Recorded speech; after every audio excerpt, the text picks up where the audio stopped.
My name is Phoenix Hartwell, and I am 29 years old. In just a few hours, I was scheduled to attend a lavish baby shower, a party not for me, but for the child I was carrying inside my own body. And at that party, I was going to watch my sister's perfectly curated world burn to the ground, using the very laws she thought she could twist to destroy me. She and her husband had a plan to take my baby, to paint me as an unfit mother and erase me from my own child's life. They thought I was just Phoenix, the family disappointment, the struggling paralegal they could easily crush. They had no idea they had picked a fight with a family law attorney. And they certainly had no idea I had been building a case against them since the first trimester. The moment I knew, the precise second the world shifted under my feet, wasn't dramatic, it was quiet. It was a Tuesday afternoon, and I was 5 months pregnant, feeling the first real, definitive kicks from the little life I was nurturing for my sister, Beatrice. I was at her house, their mansion, really for what she called a routine check-in. I was resting on the ridiculously expensive chaise lounge in her sunroom, and she'd gone to the kitchen with her husband, Alistair, to get me some water. Their voices, usually so carefully modulated, carried down the marble hallway, sharpened by the kind of casual cruelty you only risk when you believe you are completely alone. "The investigator found nothing," Alistair said, his voice a low grumble of frustration. "A few late student loan payments from 7 years ago. That's it. She's ridiculously clean." "Then we'll have to get creative," Beatrice's voice replied, smooth as silk and just as cold. "We're paying Dr. Evans enough. A pre-delivery psychological evaluation. He can find her unstable. We can use her family history. Dad's always said she was the fragile one." "And the custody filing?" Alistair pressed. "Our lawyers will file it the moment the baby is born," Beatrice said, and this was the part that shattered me. "Emergency order. We'll claim she's a danger to the child. By the time she gets a court-appointed lawyer, we'll be home with our baby, and she'll be a sad little footnote. She's just Phoenix. Who is ever going to believe her over us?" The glass of water I was holding slipped from my numb fingers, but I caught it before it hit the floor. My heart hammered against my ribs, a frantic bird trapped in a cage. They weren't just planning to take the baby, they were planning to annihilate me, to use my own family's narrative against me, to paint me as crazy, to leave me with nothing, not even my dignity. In that silent, sun-drenched room, the tiny flutter in my womb felt less like a miracle and more like a countdown to my own destruction. They had made a fatal miscalculation. They thought I was a victim. They had no idea I was the one who wrote the rules. If this story already resonates with you, if you've ever been underestimated by the people who should have believed in you the most, hit that like button. Let me know in the comments where you're watching from, and don't forget to subscribe, because you will not want to miss how this ends. To understand the depth of their betrayal, you have to understand my family. Growing up, there were 2 daughters in the Hartwell house, Beatrice, the masterpiece, and Phoenix, the afterthought. Beatrice was born shimmering, or at least, that's how my parents saw her. She had the blonde hair and blue eyes they'd both dreamed of. She was their golden child, the sun around which our entire family orbited. When Beatrice wanted a pony for her 8th birthday, a pony appeared in our backyard, complete with a professionally built stable that cost more than my father's car. When I turned 8, I received a used bicycle with a wobbly wheel, a hand-me-down from a neighbor's son. "Be grateful, Phoenix," my mother had said, her voice tight. "Not everyone gets a bicycle." It wasn't about the money. My father was a successful architect. It was about the perceived investment. Beatrice was a sure thing. I was a risk they weren't willing to take. School was the same. Beatrice struggled with math, so a private tutor was hired, a kind woman who came 3 times a week. I excelled in history and literature, acing every test, but when I brought home a perfect report card, my father would glance at it and say, "That's nice, dear. Did you see Beatrice's drawing? She's a real little artist." I learned to stop showing them my report cards. The narrative was set early and repeated often. Beatrice was the social, charismatic, beautiful one destined for a brilliant marriage and a life of ease. I was the quiet, sensitive, bookish one. My father, in moments of frustration over some perceived slight, would often sigh and tell my mother, "I worry about Phoenix, she's so fragile." They never saw that my quietness was observation, my sensitivity was empathy, my bookishness was a burning, desperate intelligence. They saw only what they wanted to see, a lesser version of their prized creation. At Beatrice's high school graduation, my parents bought a full-page ad in the local paper congratulating her.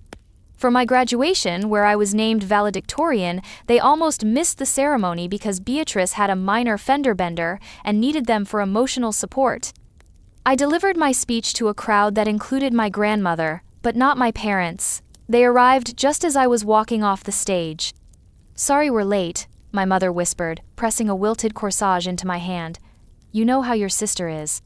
I knew. Oh, I knew. I was the responsible one, the one who never caused trouble, and so I was the one who could be safely ignored. My reliability was my curse. There was one person, however, who saw me. My grandma Maeve. She wasn't my father's mother, but my mother's, a fact that always seemed to irritate both my parents. Maeve was sharp, practical, and had a gaze that cut through nonsense like a hot knife through butter. She lived in a small, tidy house across town, a house that smelled of old books and cinnamon. It was my sanctuary. While my parents were shuttling Beatrice between ballet lessons and social events, I would ride my wobbly bicycle to Grandma Maeve's. She never offered platitudes or easy comfort. Instead, she offered challenges. She taught me to play chess, to bake bread from scratch, to identify constellations in the night sky. She listened.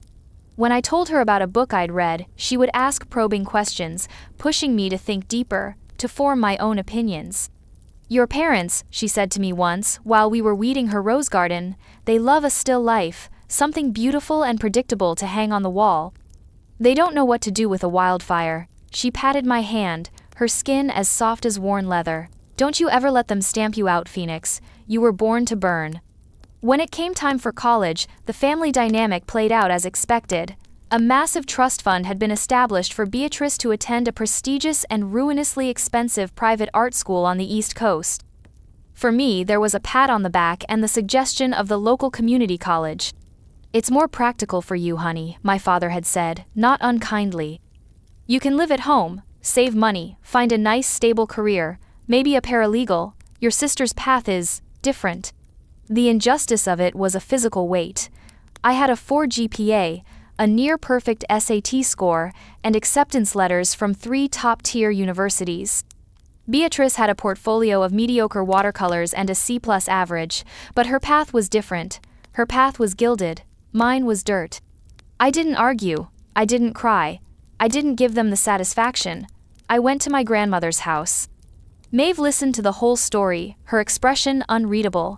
When I was done, she went to the old roll-top desk in her study and pulled out a worn, leather-bound ledger. She opened it and turned it to face me. "Your grandfather was a frugal man," she said quietly, "and I am a frugal woman. This is what we saved. It's not a fortune, but it's enough." I stared at the numbers. It was more than enough. It was enough for a top-tier law school if I was careful. "They'll be furious," I whispered. "Let them be," Maeve said, her eyes flashing with that familiar fire. "They think you're fragile? Show them your forged steel. They think you're not the academic one? Become the most educated person in the room. But you do it for you, Phoenix. Not to prove them wrong, you do it because it's who you are." She tapped the ledger. "There's one condition. You don't tell them. Not a word. Let them think you're at that community college. Let them think you're struggling. A quiet mind is the sharpest weapon. Let them underestimate you. It will be your greatest advantage." And so, the plan was born. I accepted the offer from a renowned university 1,000 miles away. To my family, I was living in a cheap apartment, taking paralegal classes at a city college. I let them believe it. I cashed their paltry $50 birthday checks with feigned gratitude. I listened to my mother's long, detailed phone calls about Beatrice's glamorous life in New York, her gallery shows, and finally, her engagement to Alistair Croft, a man whose family fortune made ours look like pocket change. I worked 3 jobs. I was a waitress, a library clerk, and a research assistant for a crusty but brilliant constitutional law professor. Every dollar Grandma Maeve gave me was stretched until it screamed. I lived on instant noodles and cheap coffee. I bought my textbooks used and sold them for a profit at the end of the semester. The neglect that had been the bane of my childhood became the crucible that forged my adulthood. Because no one expected anything of me, I was free. I was free to work 18-hour days. I was free to graduate summa cum laude from my undergraduate program and then go straight into one of the best law schools in the country. I was free to discover my passion, family law. The intricate, painful, desperately human tangle of it all spoke to me. I wanted to be the person who brought order to the chaos, who defended the vulnerable, who wielded the law like a shield for those who had none. I passed the bar on my first try, scoring in the top 2% in the state. I was immediately hired by the most prestigious family law firm in the city, Thorne Associates. Marcus Thorne, the senior partner, saw in me the same thing my grandmother had, a quiet fire. And my family? They knew nothing. They thought I was a paralegal at a small, no-name firm, barely making rent. It was the perfect cover. The perfect, galling, infuriatingly effective cover. It allowed me to exist in their world but not be of it. It allowed me to be present for the next chapter of their lives, the chapter that would lead me to this sun-drenched room, listening to them plot my demise. 2 years ago, Beatrice and Alistair had come to me with a proposal. They had been trying for a baby for years. Multiple rounds of IVF had failed. Beatrice, they explained, couldn't carry a child to term. Their last option, their last hope, was a gestational surrogate. "We want it to be family," Beatrice had said, her hand on my arm, her eyes filled with expertly performed tears. "We want our baby to be carried by someone we love, someone we trust, someone who shares our blood." It was a masterful performance. She played on my lifelong ache for inclusion, for their approval. Alistair talked about the generous compensation, how it could really help me get on my feet.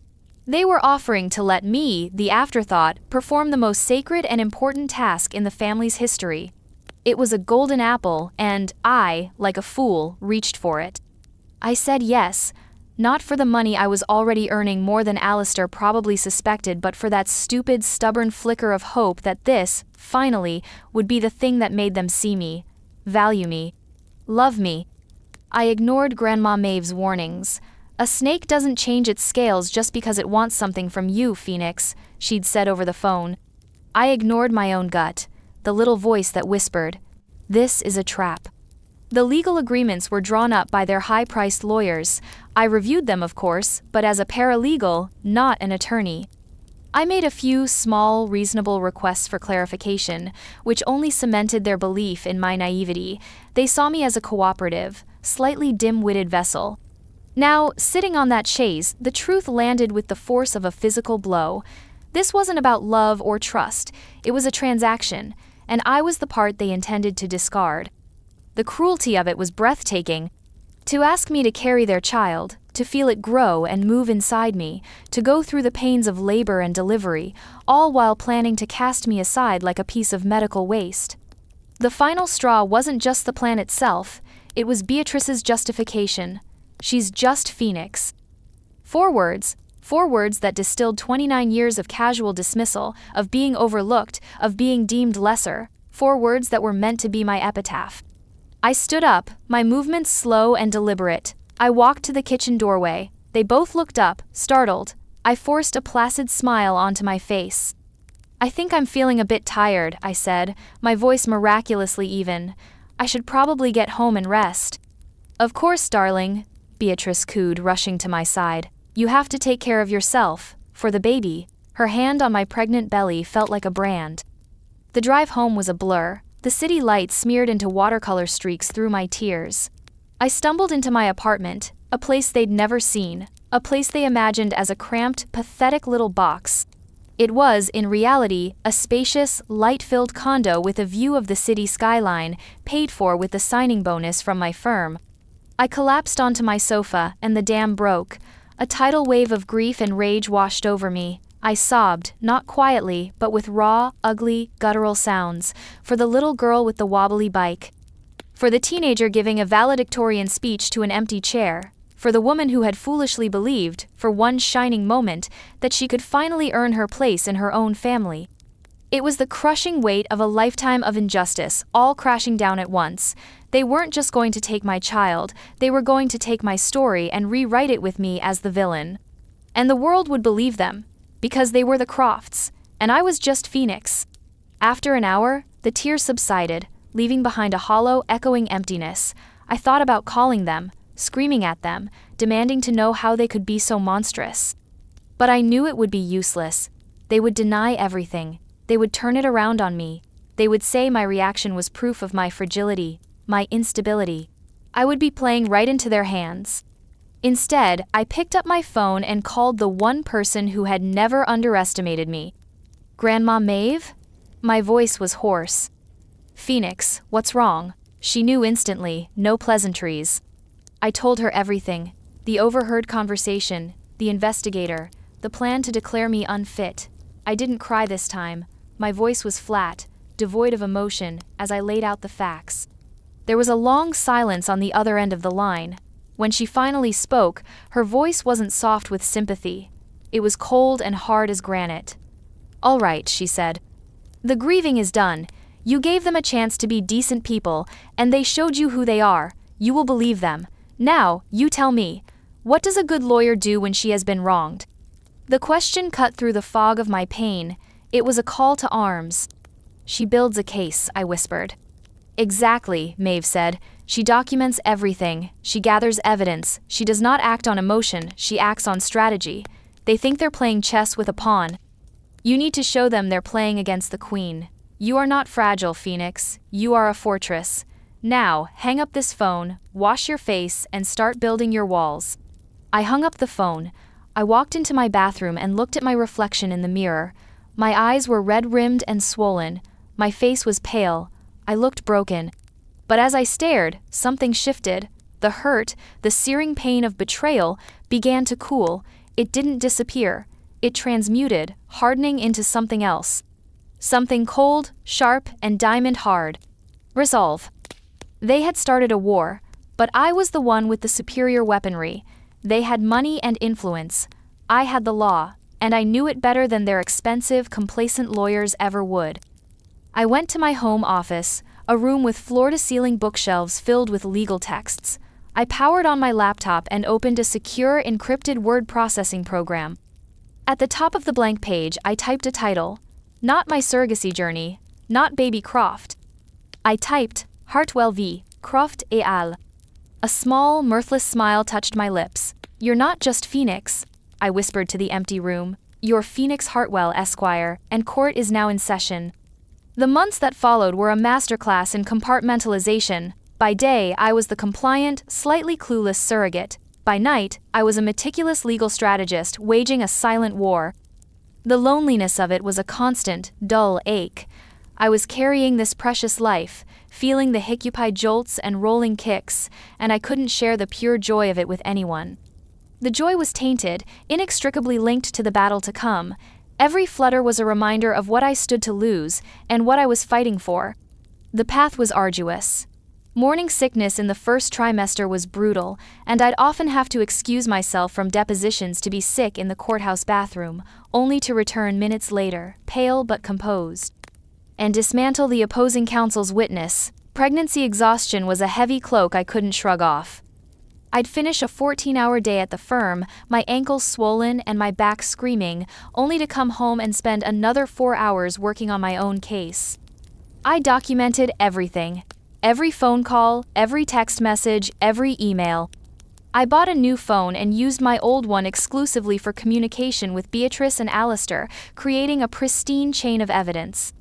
Their condescension was my greatest tool. Believing me to be simple, they were careless. "Just wanted to check in," Beatrice would text. "Remember to take your prenatal vitamins, they're so important for my baby's brain development." I would text back a simple, "I will. Thanks for the reminder." And then I would screenshot the exchange and upload it to a secure cloud server, noting the date, time, and the subtle implication that I was too incompetent to manage my own health. Alistair would call, his tone oozing false concern. "Phoenix, how are you feeling? Not too much stress, I hope. We need you to be calm and relaxed. Stress is so bad for the fetus." "Feeling fine, Alistair. Just taking it easy," I'd reply, while my pen flew across a legal pad, outlining a motion to compel financial discovery. His every word was a gift. The infantilizing language, the focus on the fetus rather than my well-being, it all painted a picture. A picture of two people who saw me not as a person, but as a biological instrument. The contrast between my secret life and their public one was stark and jarring. Beatrice's social media was a monument to privileged obliviousness. She posted photos of the lavish nursery they were designing, complete with hand-painted murals and imported furniture. The theme, ironically, was woodland creatures. Ironic because they were the wolves and they thought I was the lamb. Choosing the perfect, non-toxic organic cashmere for the baby's receiving blanket, she captioned one photo. Only the best for our little prince or princess. That same day, the care package she'd sent me arrived. It contained a cheap, scratchy acrylic blanket, a book on what to expect, and a jar of off-brand pickles. The enclosed note read, "A few little things to help you along. Thinking of you, B.A." It was a calculated insult, a way to reinforce the hierarchy. We get cashmere, you get acrylic. I photographed the contents, the note, the postmark, and added it to the file. It was Exhibit A in the chapter I was mentally titling Pattern of Demeaning and Controlling Behavior. I felt utterly alone on an island of my own making. I couldn't tell my colleagues the full story. The shame of my family's betrayal felt too personal, too raw. I was Phoenix Hartwell, the sharp, unflappable attorney. I couldn't be Phoenix Hartwell, the pathetic woman whose own sister was trying to steal her child. The cracks in my armor began to show. One afternoon, my mentor, Marcus Thorne, called me into his office. He was a formidable man in his late 50s with a reputation for being tough as nails but fiercely protective of his people. "Phoenix," he said, gesturing for me to close the door. "You've been off your game for a month. You missed a deadline on the Peterson filing, and you look like you haven't slept in a week. What's going on?" I opened my mouth to give him a platitude about being tired, but looking into his concerned eyes, something inside me broke. The weight of the secret was too much to bear alone. "I need legal advice," I said, my voice trembling, "and I need an ally." And so I told him everything, my family's history, the surrogacy, the overheard conversation, my secret case file. I laid out the facts as I would in a courtroom, clinically and precisely, but my shaking hands betrayed the emotional turmoil beneath the surface. When I finished, Marcus was silent. He stared out the window at the city below for a full minute. I braced myself for judgment, for pity. He turned back to me, and his face was a mask of cold fury. "In 30 years of practicing family law," he said, his voice dangerously quiet, "I have seen some monstrous things. This is a new circle of hell." He leaned forward, his eyes boring into mine. "They are not just going to lose, Phoenix, they are going to be obliterated. Thorne Associates is now your pro bono counsel. You will have our full, unlimited resources, investigators, forensic accountants, whatever you need. You are no longer alone in this fight. This is now a firm matter." The relief was so profound it almost buckled my knees. The warmth of an unexpected, powerful ally was like the sun breaking through the clouds. For the first time in months, I didn't feel like I was drowning. I had a life raft. A battleship, actually. "Thank you, Marcus," I whispered, my voice thick with emotion. "Don't thank me," he said, his expression grim. "I live for cases like this. Now, walk me through your evidence file. Let's sharpen this spear." With the firm's resources behind me, the nature of my investigation changed. We hired the best private investigator in the state not to dig up dirt on me, but on them. The first fruits of this new labor were sweeter than I could have imagined. Within a week, the investigator uncovered something significant. Alistair, the man of old money and impeccable reputation, had a secret. A very expensive secret. He was a compulsive gambler, and his business trips were often thinly veiled excursions to high-stakes poker games in Macau and Monaco. He had been liquidating family trusts to cover his losses, trusts that were supposed to be for his and Beatrice's future, for their child. It was a bombshell. Their entire strategy rested on their image of stability and wealth, contrasted with my supposed fragility and financial precarity. This single piece of information eviscerated that narrative. He wasn't a responsible steward of his family's fortune. He was a reckless addict, setting fire to his legacy. I felt a quiet, fierce pride as I added the investigator's report to the file. My hardship had made me meticulous. My pain had made me relentless. Beatrice and Alistair's privilege had made them sloppy. They assumed the rules didn't apply to them. I was about to teach them that the law, when wielded correctly, is the ultimate equalizer. The case file grew thicker, heavier. It was no longer just a collection of hurts, it was an arsenal, and as the baby grew inside me, so did my certainty. This child, my child, would never be subjected to the casual cruelty of that family. I wasn't just fighting for my rights, I was fighting for her future. The turning point came during my 7th month of pregnancy. A major professional victory, completely unrelated to my personal drama, landed in my lap. I was the lead attorney on a landmark custody case involving international parental kidnapping. It was complex, grueling, and required navigating the Hague Convention. We won. Not only did we win, but the ruling was so well argued that it was published in a national legal review. My name, Phoenix Hartwell, was now known in the circles that mattered. It was a quiet, significant achievement that I savored in private. My family, of course, remained blissfully ignorant. To them, I was still just the paralegal, struggling away in obscurity. Their obliviousness was a shield, allowing me to move freely, to prepare without scrutiny.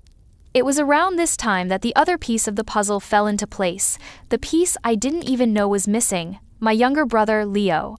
Leo had always been the forgotten middle child, neither the masterpiece like Beatrice nor the defiant disappointment like me. He existed in the comfortable, hazy space between, benefiting from our parents' wealth, but feeling vaguely guilty about the family's skewed dynamics. He worked in a low-level marketing job at one of Alistair's companies, a position he'd been given out of familial obligation. He called me one evening, his voice tight with anxiety. "Phoenix, can we meet? Somewhere private, it's important." We met at a dingy coffee shop halfway between my apartment and his. He looked pale and nervous, stirring his coffee until it was a muddy vortex. "I heard something, Phoenix," he began, not meeting my eye. At the office, Alistair was on the phone with his lawyer. He was laughing. Leo took a deep breath. He was talking about the surrogacy. He said, "The C-section is scheduled for the 10th. Our guys will be at the hospital to serve her then. She'll be drugged up and emotional. She won't know what hit her." And then he said they had a doctor who was going to testify that you had a history of postpartum psychosis in your family. I stared at him. Postpartum psychosis. It was a lie, a vicious, calculated fabrication designed to be irrefutable. But the most sinister part was the source. "Where would they get that idea, Leo?" I asked softly. He finally looked at me, his eyes full of shame. "Mom," he whispered. "Mom had a really bad time after I was born. PPD. It was bad. Dad and Beatrice, they never talk about it. They erased it, but Alistair must have found out, and they're twisting it. They're going to say it's genetic and use it against you." The sheer, breathtaking cruelty of it. They were going to weaponize my own mother's private pain to destroy me. Beatrice, who had witnessed our mother's struggle, was willing to twist it into a dagger to stab me in the back. Leo's face crumpled. "I'm so sorry, Nix. I've been quiet for too long. I've let them treat you like this my whole life because it was easier, but this is monstrous. What can I do? I'll do anything. I'll testify. I'll quit my job, whatever it takes." In that moment, the golden child archetype from the stories, the one who awakens, wasn't Beatrice, it was Leo, the overlooked brother, finally finding his conscience. He had become my inside source, my unexpected, crucial ally within the enemy camp. "You can help," I said, reaching across the table and taking his hand. "Just keep your eyes and ears open, and be ready to stand with me when the time comes." He nodded, his jaw set. The lost boy was gone. A man sat in his place. Meanwhile, Beatrice and Alistair, cocooned in their arrogance, escalated their campaign of casual condescension. They were so sure of their victory. They started treating me with a chilling sort of finality, like an employee who was about to be fired. Their calls and texts became less frequent, their concern even more transparently false. Then the invitation arrived. It was thick, cream-colored cardstock, embossed with gold lettering. "You are joyfully invited to a baby shower in honor of Beatrice and Alistair Croft." My name was nowhere on the invitation. I was not being honored. I was not being celebrated. I was, presumably, expected to show up, smile, and watch them receive gifts for the child I was days away from delivering. It was the final, public setup, the perfect venue for their narrative. They would be the glowing, expectant parents surrounded by their wealthy, influential friends. I would be the frumpy, awkward surrogate, a walking womb for hire soon to be disposed of. I RSVP'd yes immediately. I called Marcus. The shower is on Saturday, I said. It's time. Good, he replied, his voice grimly satisfied. I've already had the pre-birth order drafted. All it needs is your signature. A pre-birth order is a legal document that establishes parentage before a child is born. In surrogacy cases, it's typically a joint filing that names the intended parents. But I wasn't filing a joint order. I was filing an emergency, ex parte motion. One that named me, Phoenix Hartwell, as the sole legal parent, citing evidence of bad faith, fraud, and potential endangerment on the part of the intended parents. It was an aggressive, audacious legal maneuver. It was a declaration of war. The day of the shower, I felt a strange zen-like calm. The storm I had been preparing for was finally here. I chose my outfit with care, a simple, elegant maternity dress in a deep shade of cobalt blue. It was professional, powerful, and made no attempt to hide my very pregnant belly. It was my armor. I drove myself to their palatial home. The street was lined with Bentleys and Teslas. A valet took my modest sedan. As I walked up the stone pathway, I could hear the murmur of conversation and the clinking of champagne glasses from the backyard. My parents were greeting guests at the door. My mother saw me, and a flicker of annoyance crossed her face before being replaced with a practiced social smile. "Phoenix, you made it," she said, her tone suggesting she was surprised I'd bothered. She kissed the air next to my cheek. My father grunted a hello. "Try not to overdo it," he said, eyeing my belly. "We don't need any drama today." "There won't be any drama," I said, my voice serene. "I promise." I walked through the house into the sprawling backyard. It was a scene straight out of a magazine. A massive white tent, hundreds of guests in expensive linens, a string quartet playing softly near a fountain. And in the center of it all, Beatrice, radiant in a flowing white dress, holding court from a wicker throne decorated with flowers. She looked like a goddess of fertility. The irony was acidic. She saw me and waved me over, a saccharine smile plastered on her face. "Phoenix, there you are. Everyone, this is my sweet sister, Phoenix. She's been so wonderful through this whole process." The words dripped with condescension. I was her sweet sister, the process.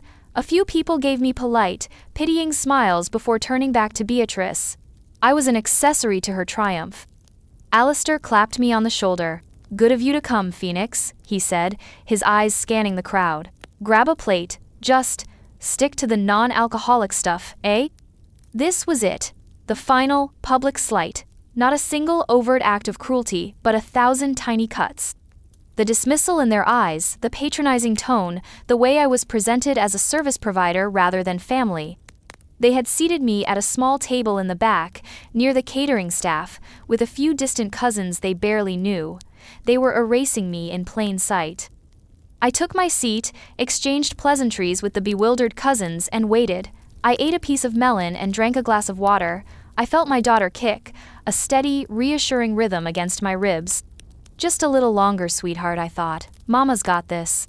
After an hour of mingling and gift opening, Alistair tapped a champagne flute with a spoon, calling for attention. He and Beatrice stood at the front, beaming. "First, Bea and I want to thank you all for being here," Alistair began, his arm around my sister's waist. "This day is a dream come true for us. After so many years of heartache, we are finally on the verge of welcoming our child into the world." He went on, thanking their doctors, their friends, and their parents. My name was conspicuously absent. Then came the killing blow. "And to ensure our child's future is secure," he announced grandly, "we have not only set up a substantial trust, but we have named our esteemed attorney, Mr. Henderson, but Krati Andersend Anderson Stiden Antian Tronston 7D. As the sole trustee.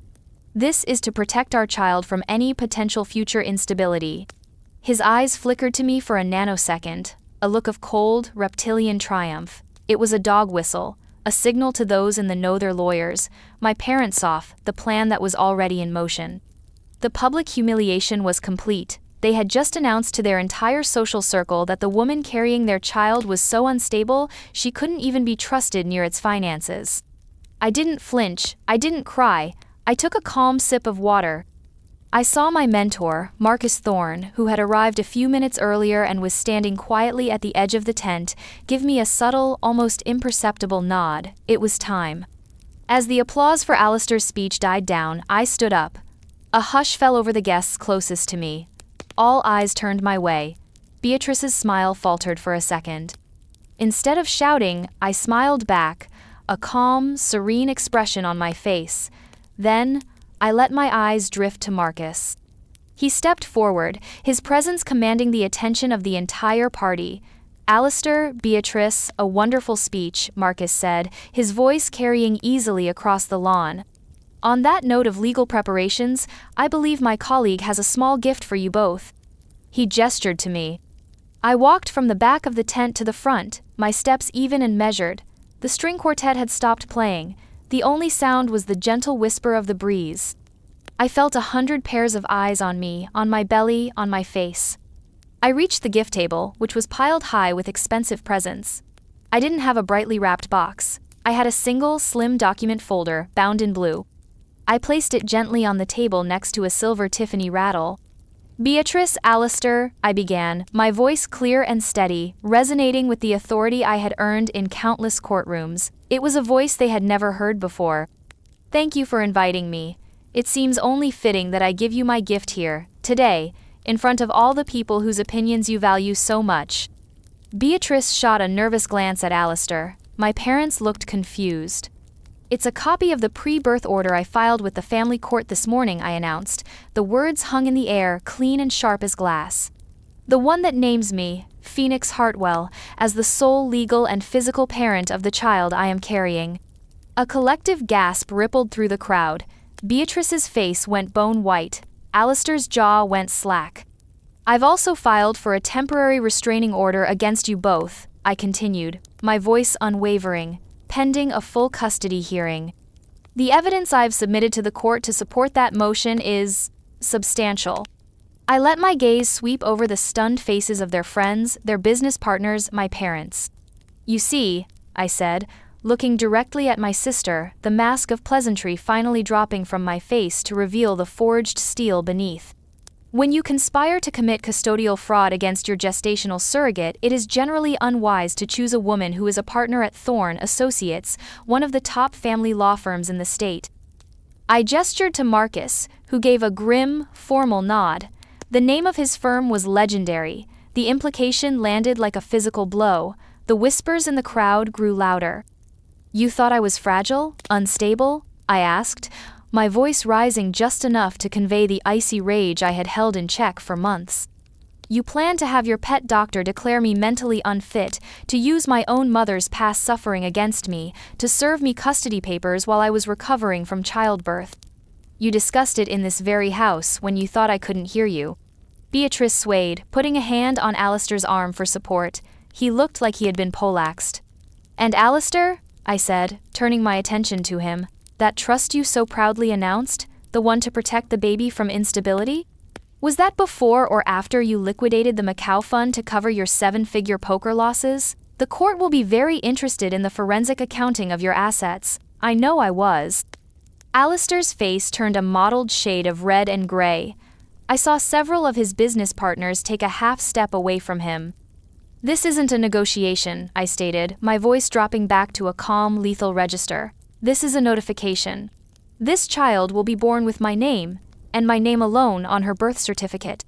She will be protected, she will be loved, and she will never, ever be a pawn in your sick, entitled games." The silence that followed was absolute, profound. The perfect party, the perfect life, had been shattered. Then, a movement. From the crowd, my brother Leo stepped forward. He walked past our frozen parents, past Beatrice and Alistair, and came to stand directly beside me. He didn't say a word. He just stood there, a silent, unshakable pillar of support. A moment later, another figure moved. My Grandma Maeve, her back ramrod straight, walked proudly to my other side. She took my hand in hers, her grip firm and warm. "I told you that you were born to burn," she whispered, for my ears only. The three of us stood together, a united front. My new family, my chosen family. My parents remained where they were, paralyzed by shock and public humiliation. Beatrice finally broke, a choked sob escaping her lips. Alistair just stared, his empire of lies crumbling around him in the afternoon sun. I had not raised my voice. I had not cried. I had simply spoken the truth. And the truth, it turned out, was more devastating than any bomb. I turned, flanked by my grandmother and my brother, and walked away from the wreckage of my sister's life, toward the beginning of my own. The aftermath was as swift as it was brutal. The legal battle was over before it began. Faced with the mountain of evidence, I had compiled the recordings, the financial records, Leo's testimony, Marcus Thorne's fearsome reputation. Beatrice and Alistair capitulated completely. They surrendered all parental rights. The restraining order was made permanent. 3 weeks later, I gave birth to a healthy, beautiful baby girl. I named her Maeve. Holding her for the first time, this tiny, perfect person I had fought so hard for, I felt a wave of peace so profound it was almost dizzying. It was the serenity of vindicated self-worth. My value wasn't something to be earned from my family, it was something I possessed, something I had used to protect the most precious thing in my life. My new reality was more fulfilling than I could have imagined. I was a mother. I was a damn good lawyer. My firm, impressed by my handling of my own case, promoted me to senior partner. I moved into a larger house with a yard, not far from Grandma Maeve. My life was full, not with the empty approval of my parents, but with the genuine love of my chosen family. Leo became a doting uncle. My best friend, Clara, was Maeve's godmother. Marcus Thorne was her gruff, unofficial grandfather, who brought her ridiculously expensive and impractical gifts. We were a patchwork quilt of a family, stitched together by loyalty and love, not by obligation. The fallout for my antagonists was catastrophic. Alistair's gambling addiction became public knowledge and his financial empire crumbled under the weight of investor panic and SEC investigations. They lost the mansion, the cars, the status. They lost everything they had built their identities upon. About 6 months after Maeve was born, I got a call from my mother. It was the first time I'd heard from her since the baby shower. Her voice was small, stripped of its usual authority. "We, your father and I, we've started seeing a therapist," she said, the words sounding foreign in her mouth. "We were wrong, Phoenix, about everything. For your whole life, we were blind." It wasn't an apology, not really. But it was a crack in the wall. It was the beginning of what I knew would be a long, slow journey towards something resembling remorse. Beatrice reached out a few months after that, via an email. She was living in a small apartment, working an entry-level job. She didn't ask for forgiveness or to see Maeve. She just asked if I could explain from the beginning how it had all felt. She was finally ready to listen. I established new boundaries, firm and clear. My parents and Beatrice could see Maeve, but only under my supervision, and only when they demonstrated through consistent action that they were truly changing. The power dynamic had been irrevocably, permanently inverted. Forgiveness, I explained to them, was not a gift I could give freely. It had to be earned. Their journey was their own, and I could not and would not manage it for them. My priority was my daughter and my own peace. There is a cautious peace now, a fragile bridge being built over a chasm of past hurts. It may never be a sturdy, reliable structure, but it is better than the abyss that was there before. The greatest lesson I learned through all of this is that self-worth is an inside job. For so long I had been seeking validation from the outside, from people who were incapable of giving it. I thought their approval was the prize. I was wrong. The prize was the strength I forged in the fire of their neglect, the resilience I built in the face of their betrayal. They thought my hardship was my weakness, but it was the very thing that made me strong enough to save myself and my child. The family you are born into does not have the final say on who you are. The family you choose, the people who see you and value you and stand with you when it matters most, that is the family that defines you. So, let me ask you, have you ever had to find your strength in the face of betrayal? What did that journey teach you about yourself? Share your story in the comments below. I read every single one, and if my story gave you even a little bit of strength today, please hit that like button and subscribe for more content. Remember, you are not defined by those who underestimate you. You are defined by your own resilience, your own courage, and your own fire. Don't ever let anyone stamp you out. You were born to burn.